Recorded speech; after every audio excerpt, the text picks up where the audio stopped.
we were discussing about the Stokes drag on a sphere.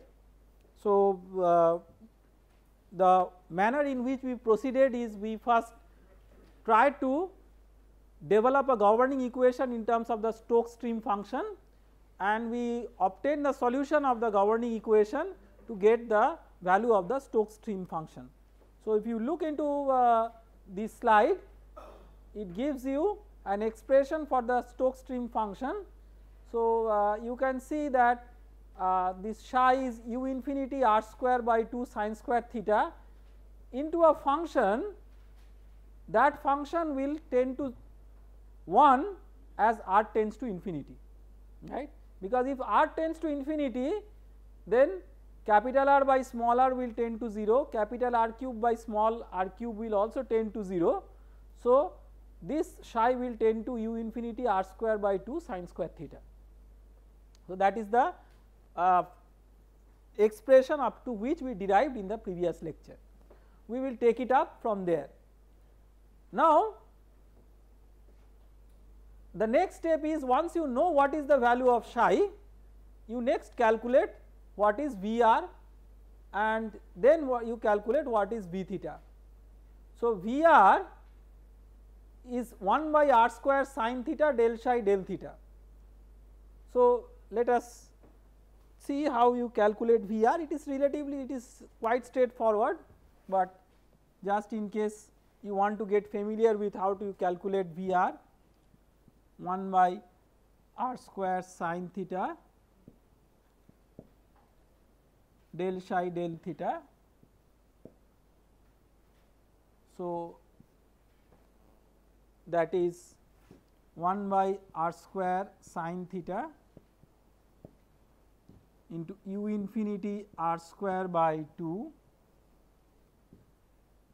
sin theta cos theta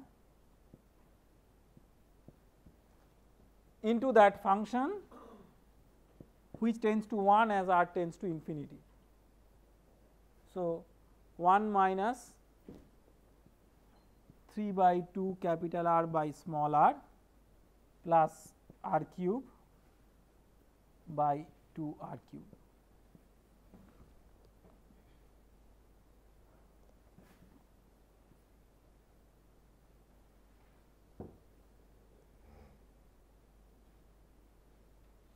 So, r square gets cancelled out, sin theta gets cancelled out. So, it becomes u infinity cos theta into that function given in the square bracket.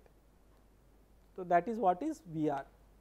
So, similarly you can calculate V theta. I am not going through each and every algebraic step at this moment, because right we have worked out enough of the steps to give you a understanding of how to go ahead with it.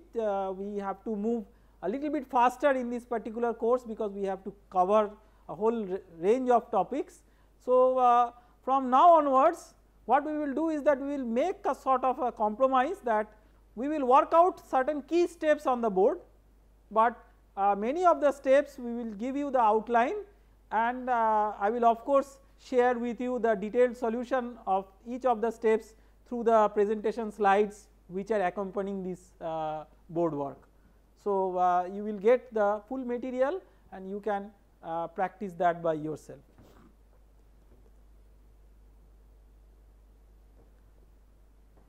So, then you can calculate V theta is equal to minus 1 by r sin theta del psi del r.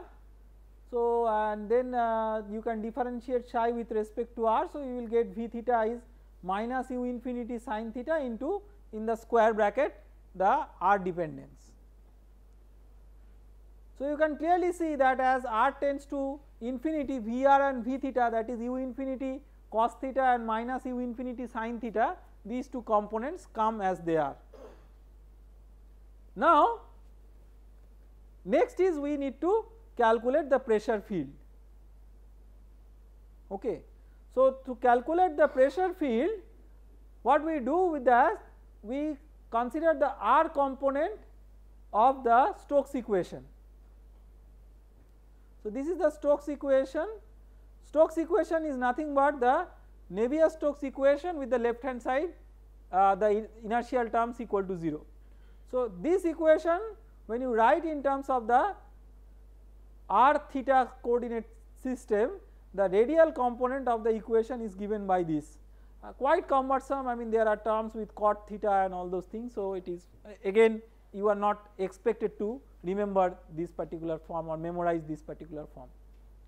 So, in this particular form you have various terms del V r, del square V r, del r square, del V theta, del square V theta, del theta square. All these terms you can algebraically calculate, and once you calculate all these terms you can substitute these terms in the Stokes equation. So, you will get an expression for del P del R. Okay.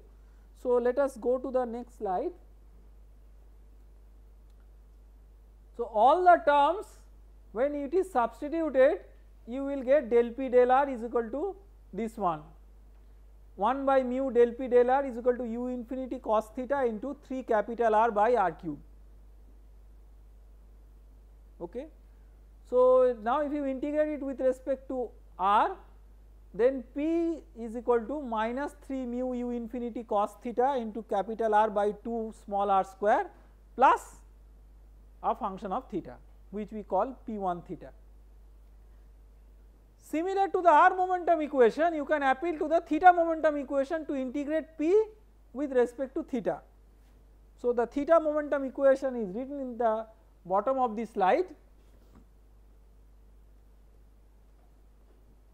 So, you have del P del theta and then you can integrate this with respect to theta, so that you get a constant of integration which is a function of r.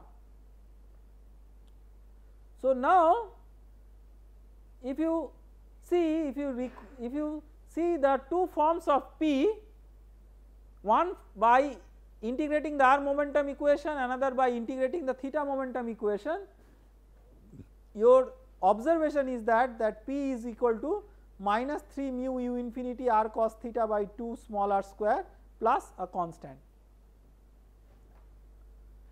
Now, how do you calculate this constant?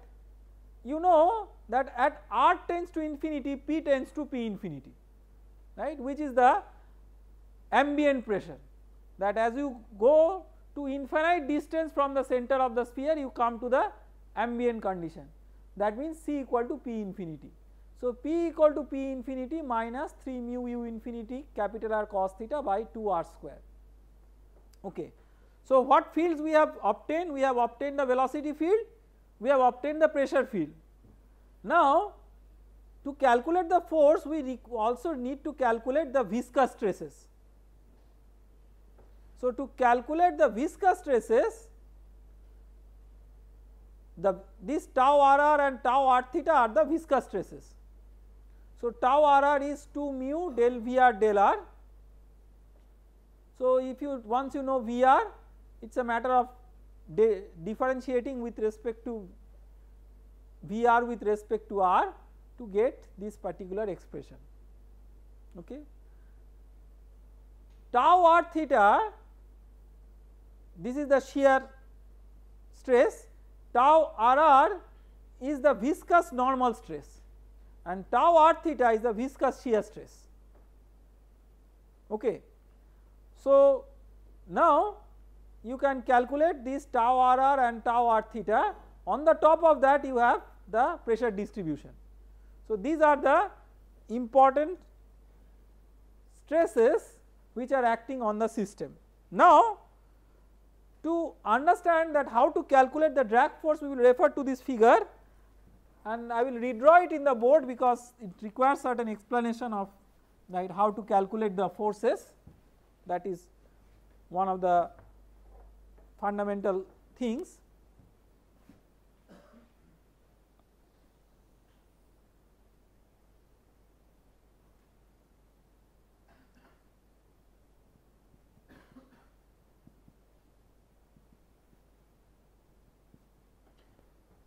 So, let us say this is the sphere.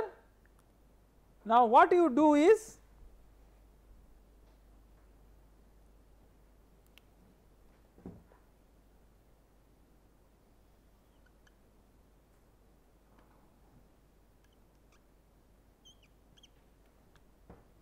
at an angle theta, let us take a small strip subtending an angle d theta. So, this will be the surface of the sphere under consideration, surface of the strip under consideration.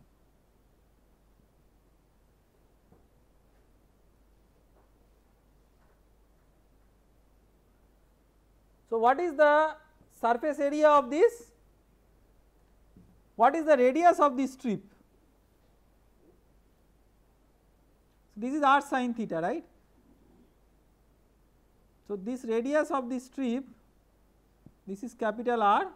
So, this is capital R sin theta, right.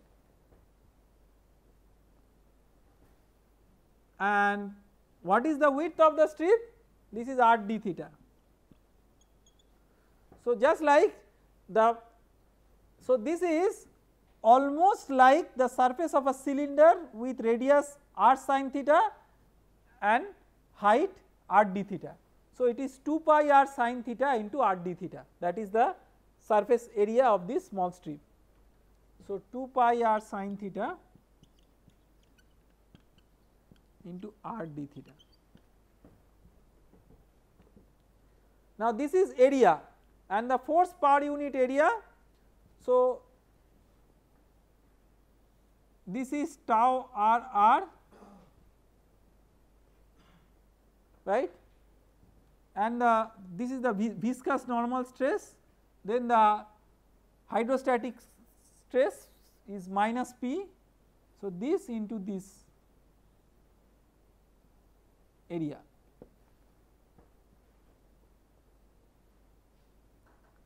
And the shear stress is tau r theta times the area. Now, the drag force is what? Drag force is basically, if you have the relative velocity direction, what is the relative velocity direction? Let us say this horizontal direction. So, the resultant of all these forces in that relative velocity direction. So, the plus or minus depends on whether you are considering force exerted by the fluid on the sphere or force exerted by the sphere on the fluid. So, that accordingly plus or minus sign will change, but I mean you can calculate with a proper sign. So, tau r r minus p, this will come with what? Cos theta, right, and minus tau r theta sin theta, that multiplied by this area, then integral of that. This evaluated at what r?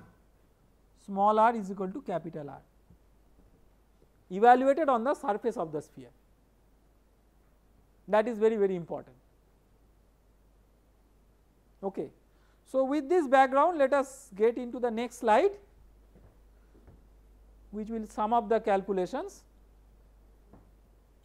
So, what is done in this slide is what we have written in the board, just the opposite sign of that is written. Okay. That gives the magnitude of the drag force. Okay. So, because we are interested in the magnitude of the drag force, otherwise it will be oriented in the opposite direction of the flow. So, just to get the magnitude of the drag force, we are just reverting the sign.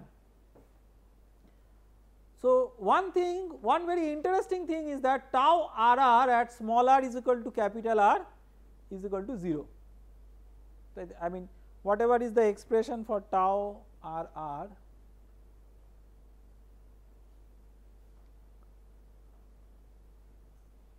so if you substitute in this expression for tau r r, if you substitute small r is equal to capital R in the square bracket, it is 3 by 2 minus 3 by 2.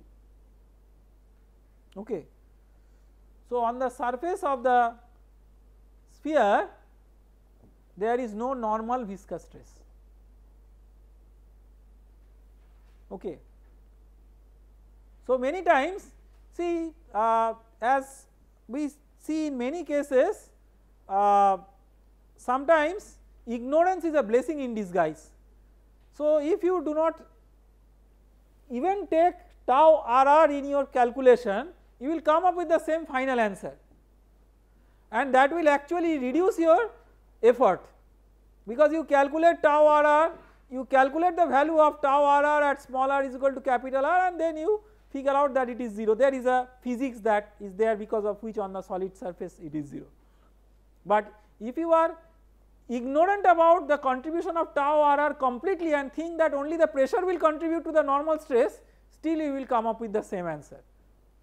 But you have to keep in mind that the normal stress can also be of viscous nature.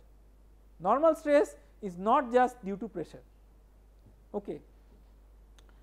So, now you calculate tau r theta at small r is equal to capital R, and then you calculate the elemental drag force and integrate it from theta equal to 0 to theta equal to pi to get the total drag force. So, when you calculate the total drag force, you will see that there is one term which comes sin square theta and cos square theta. The nice identity sin square theta plus cos square theta equal to 1 can be used. So, then you will see that eventually when you are making this calculation, you will get the contribution of this term this 3 mu u infinity by 2 r into 2 pi r square sin 2 pi r square sin theta d theta integration. So, that becomes cos theta. So, you will get eventually 6 pi mu u infinity r, which is the Stokes law. Okay. So, like sometimes the Stokes law is expressed in terms of the drag coefficient CD. So, you can calculate the CD as a function of Reynolds number, which I leave on you as a homework, that based on this expression for the drag force you calculate what is the CD, the drag coefficient. So, what are the assumptions under which we derived the Stokes law? We made an assumption that the inertial effects are negligible for low Reynolds number. Question is, are the inertial effects truly negligible for low Reynolds number under this scenario? Let us try to investigate that in some details. So, let us go to the next slide. So, now, so to do that, so let us calculate the viscous force. Viscous force per unit volume and inertia force per unit volume.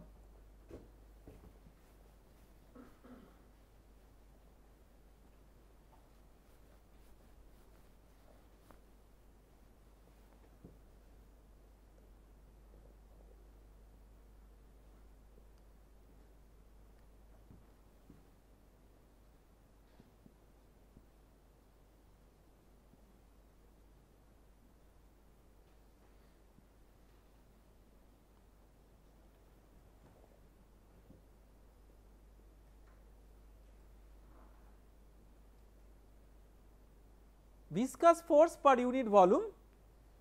So, it will, let us say we take one representative term del tau RR del R. So, let us see what is the tau RR term. Let us move on to the slides. Let us refer to the slides. Tau RR, yes. So, tau RR scales with what? Tau RR scales with mu u infinity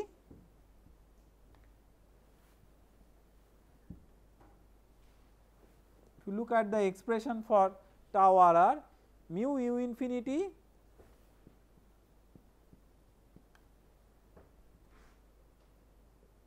that is the leading order, forget about cos theta, I mean cos theta can be of the order of 1. So, mu u infinity capital R by small r square. So, del tau RR del R, this will scale with 1 by R mu u infinity R by R square. Okay.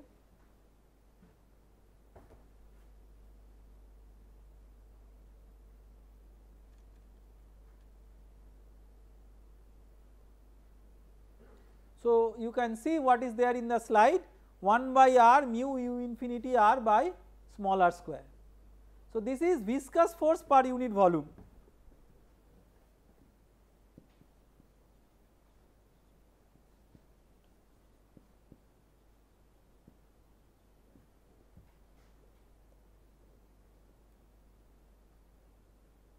Now, inertia force per unit volume.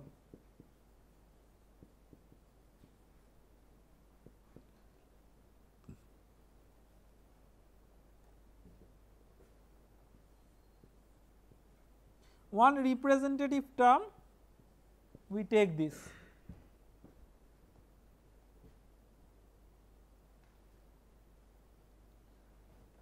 Rho Vr into del V theta del R, just one representative term in the inertia force.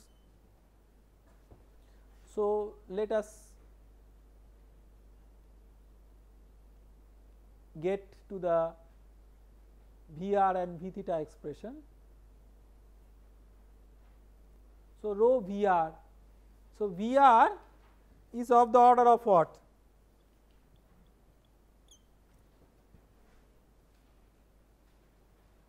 Vr is of the order of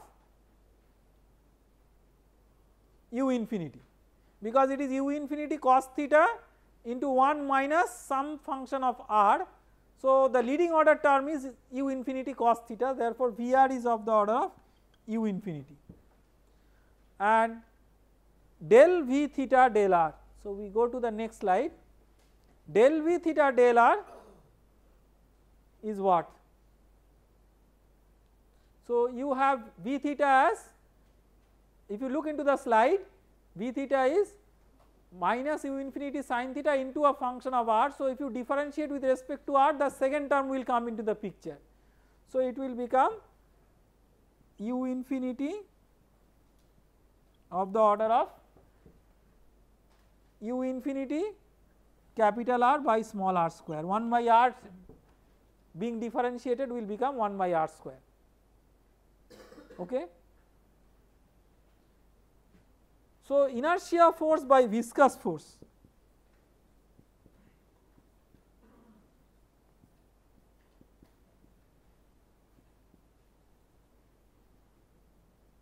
This scales with rho u infinity square r by r square by mu u infinity r by r cube.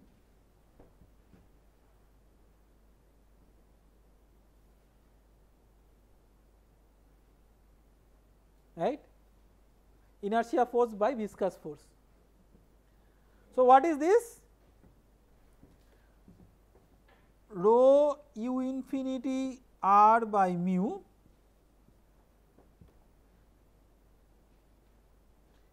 into small r by capital R, right.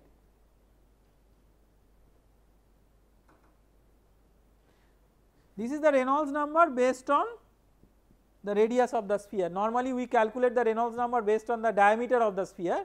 So, this is just for concept, I mean it makes no difference what we are explaining here.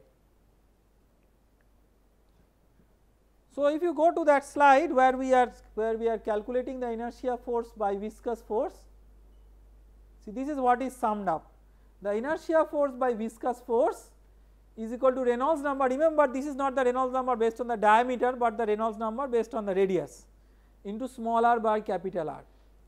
So, look at this inference. Despite the assumption that Reynolds number tends to 0, the inertia force may be large for large small r by capital R, right. So, the Reynolds number may be say of the order of 1, but for large small r by capital R, the inertia force may be significantly large as compared to the viscous force, whereas the inertia force has been completely neglected in making the calculation.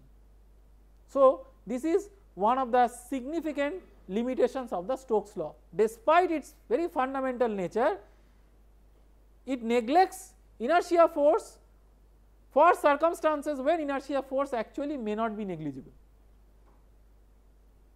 Okay.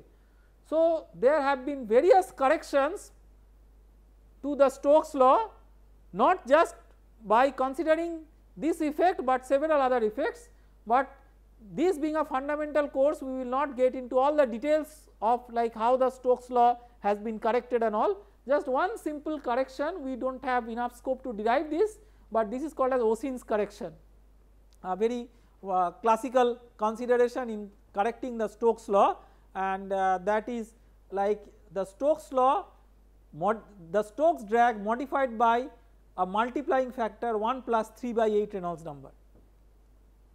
This like if you are interested in looking into like the Osin's correction and how this has been obtained, you can refer to the classical literature on this, but I mean so far as the scope of our course is concerned, we keep ourselves confined to the Stokes law, and you can see that typically for very low Reynolds number this correction may not be that significant. So, in microfluidics sometimes most of the times we are considering flows where the Reynolds number is typically very low, so that this correction may not be that important, but whenever this correction is important, this has to be given due consideration.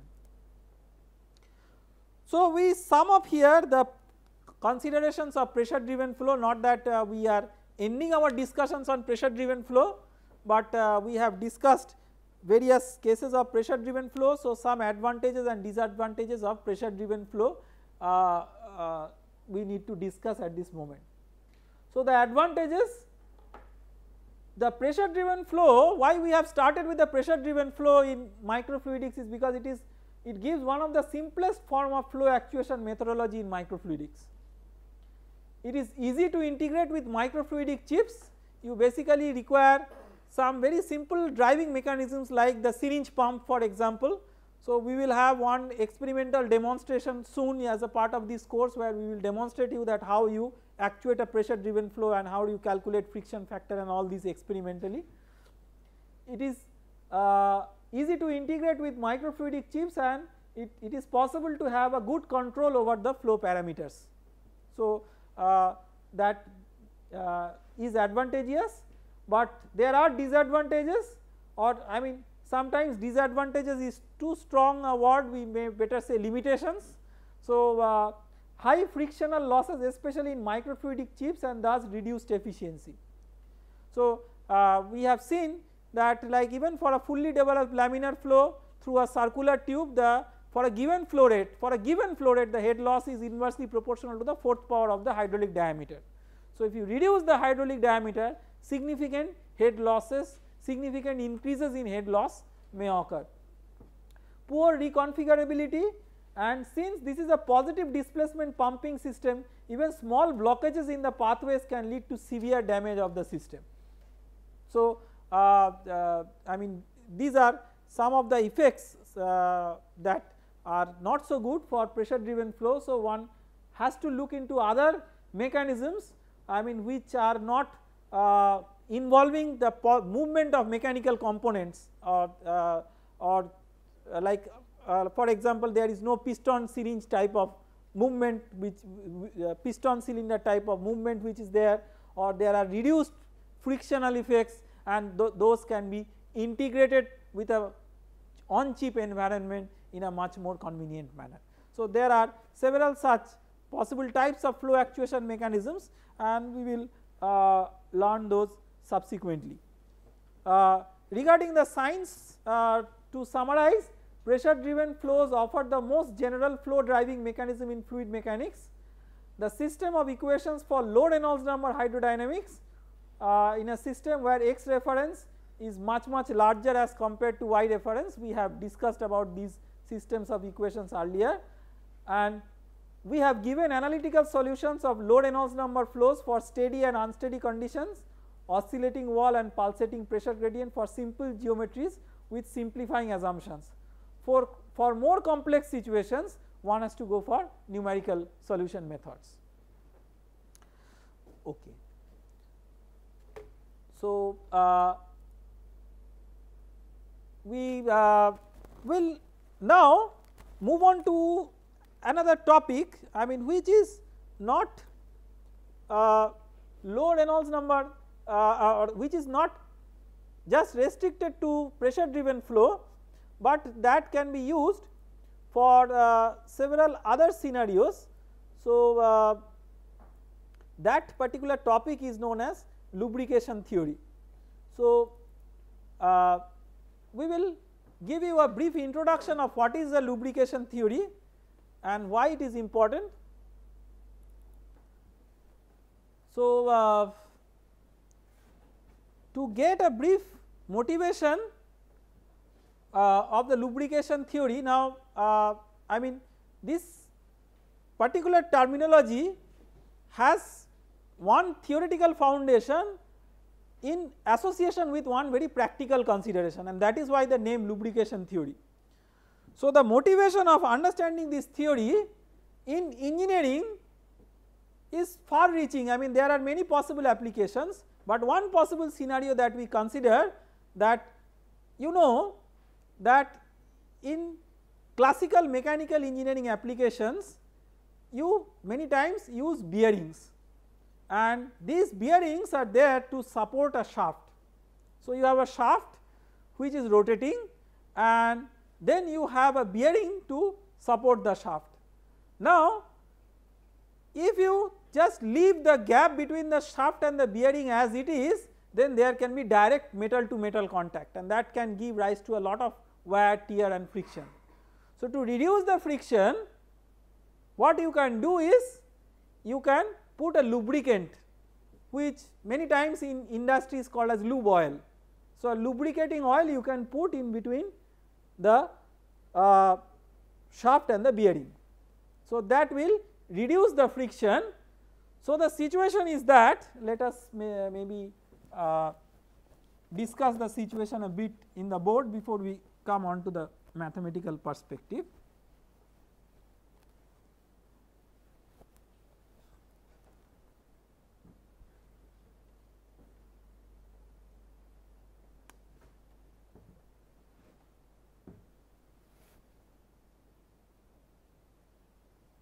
So, let us say this is the shaft,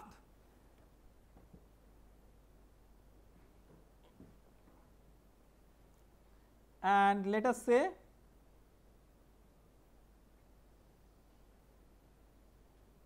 this is the bearing,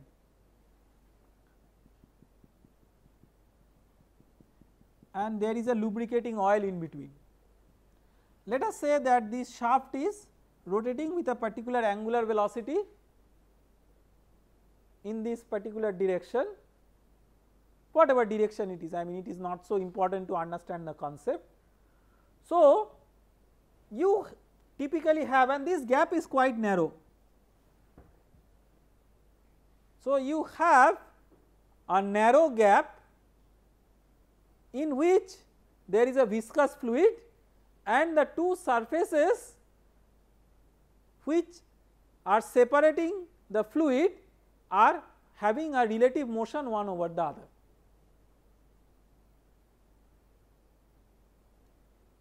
If you have the shaft and the bearing related to each other with a certain eccentricity, then there is an additional complication that the gap between the two is continuously varying. So, you have essentially two surfaces. So, if you think of an equivalent planar geometry, let us say you have a equivalent planar geometry. So, this is a kind of a bearing under rotating condition, but you can also have a slider bearing. So, I mean you can think it in whatever way it is possible. Even for a rotary system, a good approximation can be a translatory system provided that the gap is very small, so that the curvature effect is neglected.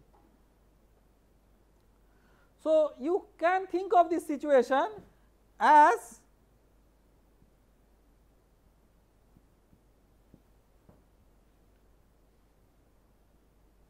a flow in the narrow gap where h is a function of x and one of the boundaries is moving relative to the other. The low Reynolds number hydrodynamics that we have considered so far is little bit more simplistic as compared to this. So, the low Reynolds number hydrodynamics that we have considered for flow in a channel and all those things, we have not considered one of the boundaries moving relative to the other in general. Maybe one or two examples we have considered, but in the classical case, the Poiseuille flow or the Hagen-Poiseuille flow, we have considered that like the boundaries are fixed. Not only that, the flow passage is having a constant cross section, it is the cross section is not changing. Now, what about the situation when the flow passage is a function of x, the flow passage is a function of x, but it changes with x slowly, it does not change with x rapidly. This is number 1. So, h is a function of x, although it is a slow variation, not a rapid variation. Not only that, you have a length scale along x. So, h slowly varies with x. So, h here or h here whatever, let us say h here is h0, ho, h at this location. So, you can take either of these or the average whatever as the characteristic length scale along the vertical, because these are the variation along x is small. So, h0 let us say is the characteristic length scale along y, and let us say if this is the x axis, let us say that L C is the characteristic length scale along x. So, the second condition is that h0 much less than LC. See, this is a condition that we already discussed about in details in our discussions on low Reynolds number hydrodynamics. We have considered that the y length scale is significantly less than the x length scale, but we have not considered any variation in the flow passage. Not only that, we have not made a general discussion for the scenario when one of the boundaries is having a relative motion with respect to the other boundary. So, when you take all these in purview, the general theory that is developed for this is known as lubrication theory, and the name lubrication theory comes from its applications in the context of bearings in tribology. Okay. So, with this little bit of background, we move on to the slide. So, the way in which we will move ahead with this chapter is like we will in general go through the slides, but wherever more detailed derivations are needed, I will go to the board and work out the in between steps which are there in the slides. That is how we will proceed, and these slides will be available to you anyway. So, you can I mean you can go through the material which is discussed using the slides. So, the basic idea is the analysis of flow when there are at least two length and velocity scales involved with the flow. Like for example, in the two dimensional case you have the two length scales HO and LC, two distinctive length scales. If HO and LC are of the same order, then you cannot consider that as something which is within the purview of lubrication theory. because then they are not two different scales. You basically have to have two different scales, one scale significantly smaller than the other. Each of the velocity and length scales are much larger than the other, therefore there is a dominant length scale and a dominant direction of flow, right. So this is now very important. Then you would say that the same concepts apply in boundary layer theory as well, right. If you are considering the boundary layer theory, in boundary layer theory you have, so let us recollect what is boundary layer theory. So you have, let us say, a flat plate, and close to the wall there is a region where velocity gradients exist because of viscous effects. So and outside that region you have inviscid flow. So this is the outer stream and this is the inner stream, which is the boundary layer, and this is like the edge of the boundary layer.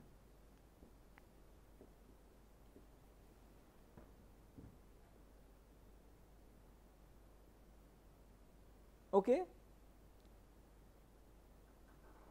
So what we see here is that the boundary layer theory, not the concept of boundary layer but boundary layer theory, remember one thing, that boundary layer is what? Boundary layer is a layer adhering to the solid boundary in which viscous effects are felt. So how thick can the boundary layer be? It can be as thick as infinity.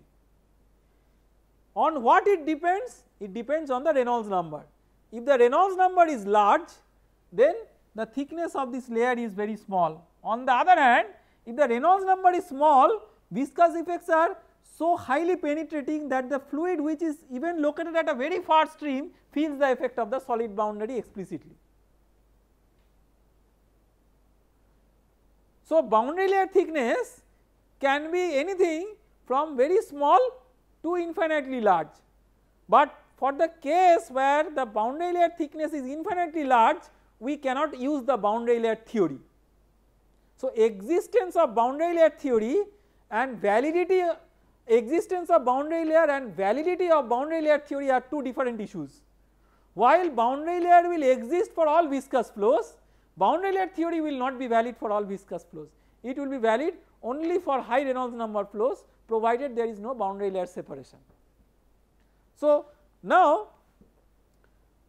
if you are considering a high Reynolds number flow, then you have two different scales, like you have the delta and this as L, and the boundary layer theory you can apply when delta is much less than L. Okay. So you look at the similarity between this case 1 that we had discussed and the case 2. What is the similarity? The apparent similarity is that here also we have two distinct length scales, H is much less than LC, here delta is much less than L, but only to that extent there is similarity. The physics of these problems, they are completely different.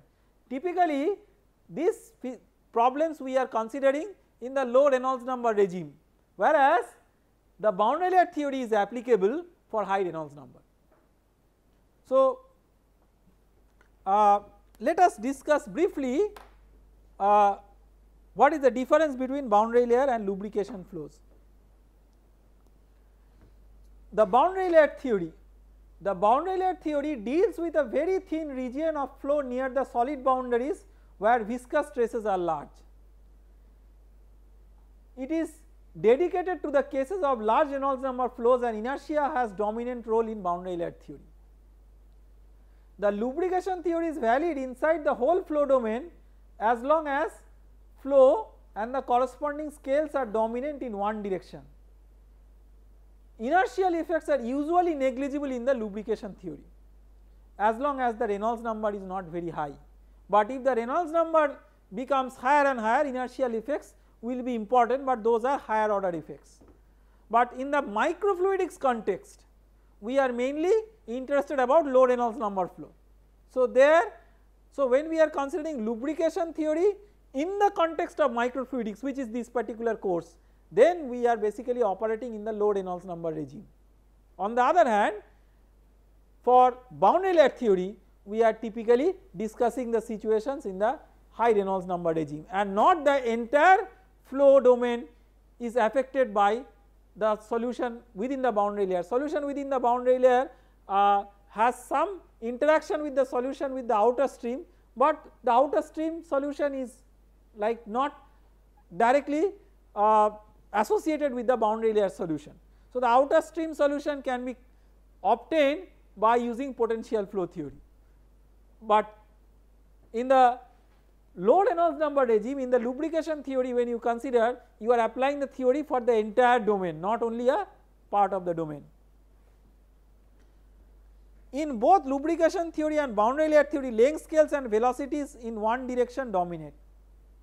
This is the only similarity between the two, everything else is different, as we are going to find out. Okay. So, let us now proceed to discuss about the lubrication theory. So, we will give a brief introduction to the theory. So, let us look into this schematic. So, let us say that there is a confinement. The confinement is made up of two boundaries, two walls. There is a bottom wall and there is a top wall. The top wall moves with an arbitrary velocity v prime. See, I will explain you a little bit about the notation that we are going to use in this chapter. We will use the prime for the dimensional quantities and without prime the dimensionless quantities, because like it is the logic of using this notation is that we are mostly going to use dimensionless equations, and it is very difficult to write prime all the time. So, just for the ease in writing, we are going to use that without prime for the dimensionless quantities and with prime for the dimensional quantities. So, the top wall, I mean it could as well be the bottom wall, the top wall moves with a particular velocity relative to the bottom wall. So, this v prime, this has components u prime tilde along x and v prime tilde along y. Okay. These are the components of velocity of the top wall. So, in general the top wall may have a simultaneous motion along x and y. There are two important length scales as we discussed. So, the length scale along x is LC, which is the characteristic length scale, and length scale along y, which is h naught. I mean this, what is h naught and all we have discussed through a schematic earlier, and we consider that the ratio h naught by LC is much less than 1. This is one of the very important hallmarks or essences of the lubrication theory, that we are going to. So, basically what we will be doing is we will be utilizing this epsilon as a small parameter and writing asymptotic expansions based on this small parameter. So, we have to identify a small parameter. See, in mathematics when you have a small parameter, the small parameter can be arbitrary. In physics or engineering the small parameter cannot be arbitrary. It has to be a parameter that is relevant to the physical description of the problem. So, here we are going to identify a small parameter which relates to the physical dimensions of the problem. So, we are going to consider the small parameter as h naught by LC, the characteristic length scale along y divided by the characteristic length scale along x. So, we are going to discuss about various scales. So, the x velocity, we assume that the x velocity is of the order of uc, which is like u ref as an alternative notation that we considered earlier, but here we do not know what is uc. What is uc depends on the physics that governs the problem. Is it a body force that is governing? Is it a motion along x that is governing? Is it a motion along y of the plate that is governing? Whatever is governing, based on that your UC will be decided, and accordingly Vc, the y component characteristic velocity, will be decided. The Reynolds number is still calculated based on rho UC LC by mu. So, the characteristic length scale is considered as the length scale along x, and non-dimensionalization we are considering the dimensional variable as something with prime, and non-dimensional variable is the prime variable divided by its scale. Okay. So, note that we have not yet specified the details of the velocity scale in the x direction. The velocity scales depend on the nature of the flow. That means what is driving the flow? Is it a motion of a plate? Is it a body force? So many of these things. If it is a motion of the plate, is it a motion of the plate along the vertical or along the horizontal? So many other aspects come into the picture, but these length scales are intrinsic geometrical properties. These length scales are somewhat which are fixed by the geometry of the problem. Okay. So, we will proceed further with little bit of introduction on the significances of various scales and how these scales can affect the physics of the problem. With this little bit of introduction, we will stop here today, and we will take it up from here, and we will enter into the more details of the lubrication theory from the next lecture onwards. Thank you very much.